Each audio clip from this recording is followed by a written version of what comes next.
नमस्कार। पिछले 10-12 सालों में भारत में सरकारी योजनाओं की जैसे बाढ़ सी आ गई है ना? पर कभी सोचा है कि ये सिर्फ अलग-अलग योजनाएं हैं या इन सब के पीछे कोई बड़ा प्लान, कोई बड़ी सोच काम कर रही है?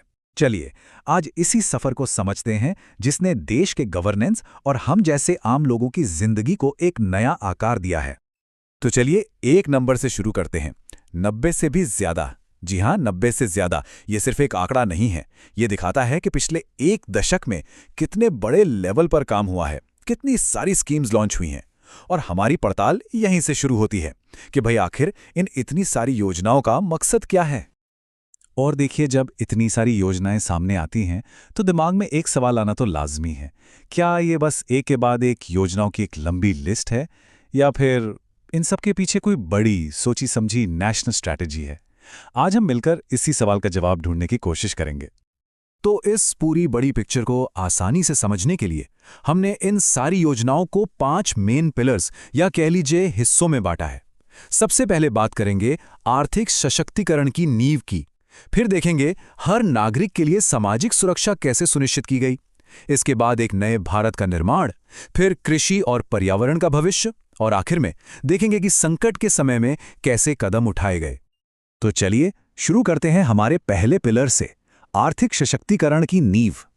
इसका सीधा और सबसे बड़ा मकसद है देश के हर नागरिक को फॉर्मल इकोनॉमी यानी औपचारिक अर्थव्यवस्था से जोड़ना और साथ ही साथ बिजनेस और एंटरप्रेन्योरशिप को बढ़ावा देना।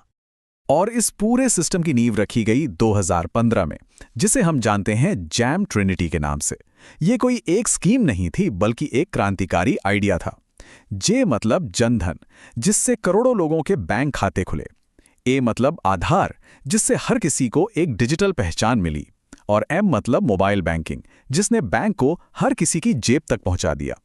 इन तीनों ने मिलकर एक ऐसा सिस्टम बनाया जिससे सरकारी मदद यानी सब्सिडी सीधे लोगों के बैंक अकाउंट में पहुंचने लगी। इसका नतीजा, बीच के बिचौलिए खत्म और भ्रष्टाचार पर बड़ी लगाम लगी। लेकिन बात सिर्फ बैंकिंग तक ही नहीं रुकी। इसके साथ साथ देश में स्किल्स और नए बिजनेस के लिए एक पूरा माहौल, एक इकोसिस्टम तैयार किया गया। 2014 में मेक इन इंडिया आया ताकि देश में ही ज्यादा से ज्यादा सामान बने। फिर स्किल इंडिया और स्टार्टअप इंडिया जैसे मिशन शुरू हुए। और अभी हाल ही में जो हमारे पारंपरिक कारीगर हैं, उनके लिए पीएम विश्वकर्मा सम्मान योजना भी लाई गई। इन सबका एक ही लक्ष्य था, देश के युवाओं को जॉब सीकर नहीं बल्कि जॉब क्रिएटर बनाना। चलिए अब बात करते हैं हमारे दूसरे पिलर की। ये है हर नागरिक के लिए एक सोशल सिक्योरिटी नेट, यानी एक सामाजिक सुरक्षा कवच बनाने की कोशिश। इसमें हेल्थ, इंश्योरेंस और वेलफेयर स्कीम्स आती हैं ताकि मुश्किल वक्त में कोई भी अकेला न रह जाए। और यहाँ पे एक मल्टी लेयर्ड अप्रोच दिखाई देती है। 2015 में बहुत ही कम प्रीमियम पर, मतलब एकदम मामूली खर्च पर, जीवन बीमा और एक्सीडेंट इंश्योरेंस स्कीम्स लाई गईं। साथ ही अटल पेंशन योजना ने एक पेंशन सिस्टम की नींव रखी। और फिर 2019 में इसे और आगे बढ़ाते हुए प्रधानमंत्री श्रम योगी मानधन योजना के जरिए जो हमारे असंगठित क्षेत्र के मजदूर हैं, उन तक भी पेंशन का फायदा पहुंचाया गया। हेल्थ सेक्टर में तो एक पूरी कहानी दिखती है कि कैसे चीजें एक के बाद एक आगे बढ़ीं। देखिए, सफर शुरू हुआ 2014 में मिशन इंद्रधनुष से, जिसका मकसद था हर बच्चे तक टीकाकरण पहुंचाना। फिर 2018 में एक बहुत बड़ा कदम उठाया गया, आयुष्मान भारत, जो दुनिया की सबसे बड़ी हेल्थ इंश्योरेंस स्कीम बनी। और फिर 2021 में इसे भविष्य के लिए तैयार करते हुए Ayushman Bharat digital mission launch किया गया ताकि हम सबके हेल्थ रिकॉर्ड्स डिजिटल हो सकें। और ये एक बेहतरीन उदाहरण है कि कैसे पॉलिसी समय के साथ बेहतर होती हैं। उज्ज्वला 1.0 जब 2016 में आई तो उसने करोड़ों महिलाओं को लकड़ी के धुएं से आज़ादी दिलाई। लेकिन फिर यह महसूस हुआ कि कुछ लोग जैसे कि प्रवासी परिवार शायद पीछे छूट रहे हैं।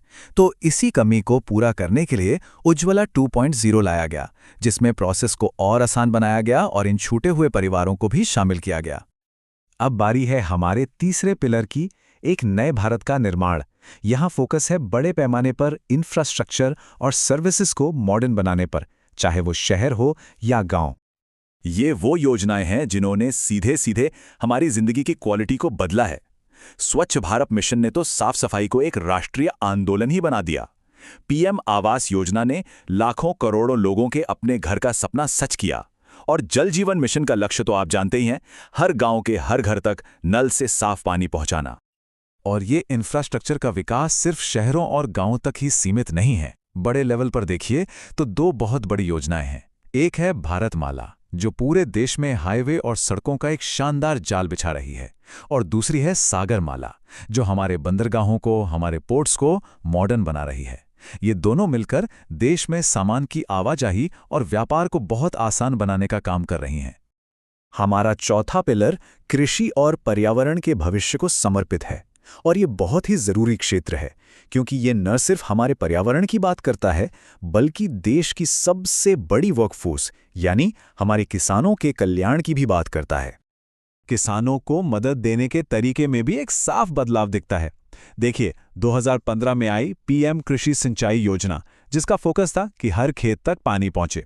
फिर 2016 में आई फसल बीमा योजना, ताकि मौसम की मार से किसानों को बचाया जा सके। और फिर 2019 में एक बड़ा कदम उठाया गया, पीएम किसान योजना, जिसमें सीधे किसानों के बैंक अकाउंट में इनकम सपोर्ट दिया जाने लगा। ये सिर्फ मदद नहीं, ये सीधे सीधे किसानों को आर्थिक रूप से मजबूत करने की कोशिश थी। और हाँ, किसानों के कल्याण के साथ साथ पर्यावरण की चिंता भी साफ दिखती है। चाहे वो नमामि गंगे मिशन से नदियों को साफ करना हो, फेम योजना से इलेक्ट्रिक गाड़ियों को बढ़ावा देना हो, या फिर हाल ही में नेशनल हाइड्रोजन मिशन और पीएम सूर्योदय योजना के जरिए सोलर एनर्जी और ग्रीन हाइड्रोजन पर जोर देना हो, ये सब एक ग्रीन फ्यूचर की तरफ भारत के बढ़ते कदम दिखाते हैं। अब आते हैं हमारे आखिरी सेक्शन पर, संकट का सामना। यहाँ हम खास तौर पर उन योजनाओं की बात करेंगे जो कोविड-19 महामारी के उस मुश्किल दौर में उन अभूतपूर्व चुनौतियों से निपटने के लिए शुरू की गईं। ये टाइमलाइन दिखाती है कि सरकार का रिस्पॉन्स कितना तेज और स्टेप बाय स्टेप था। सबसे पहले पीएम गरीब कल्याण पैकेज के जरिए जरूरतमंदों तक फौरन राहत पहुंचाई गई। इसके बाद जब अर्थव्यवस्था को पटरी पर लाने की बारी आई तो आत्मनिर्भर भारत अभियान शुरू हुआ, और फिर वैक्सीन मैत्री के जरिए भारत ने न सिर्फ अपने लोगों की मदद की, बल्कि दुनिया के कई देशों तक भी वैक्सीन पहुंचाई। और ये जो आत्मनिर्भर भारत था, ये सिर्फ एक नारा नहीं था, ये उस संकट के समय में उभरी एक बहुत बड़ी स्ट्रैटेजी थी। इसका मकसद सिर्फ इकोनॉमी को ठीक करना नहीं था, बल्कि भारत को हर क्षेत्र में, इकोनॉमी, इंफ्रास्ट्रक्चर, सिस्टम, सब में आत्मनिर्भर और मजबूत बनाना था। तो अब जब हम इन सारी योजनाओं को एक साथ देखते हैं तो हमें उस सवाल का जवाब मिलता है जो हमने शुरू में पूछा था। ये सिर्फ योजनाओं की एक लंबी लिस्ट नहीं है, ये गवर्नेंस का एक इंटीग्रेटेड मॉडल है। एक ऐसी व्यवस्था जहां हर स्कीम दूसरी स्कीम को सपोर्ट करती है, ठीक वैसे ही जैसे एक मशीन के अलग अलग पुर्जे मिलकर उसे चलाते हैं। ये बात इस पूरे सफर को बिल्कुल सटीक तरीके से बयां करती है। फाइनेंशियल इंक्लूजन से लेकर नेशनल इंफ्रास्ट्रक्चर तक, और सोशल सिक्योरिटी से लेकर सस्टेनेबल डेवलपमेंट तक, पिछले एक दशक में एक मल्टी डायमेंशनल पॉलिसी अप्रोच देखने को मिली है। गवर्नेंस के लगभग हर पहलू को छूने की कोशिश की गई है, और लक्ष्य हमेशा एक ही रहा है, एक ज्यादा समावेशी और मजबूत भारत। और आखिर में हम आपको एक बड़े सवाल के साथ छोड़े जाते हैं। मूलभूत योजनाओं के इस एक दशक के बाद जब नींव रखी जा चुकी है, तो भारत में गवर्नेंस का अगला दशक कैसा दिखेगा? इन योजनाओं का भविष्य क्या होगा? इस पर सोचिएगा जरूर। हमारे साथ जुड़ने के लिए धन्यवाद।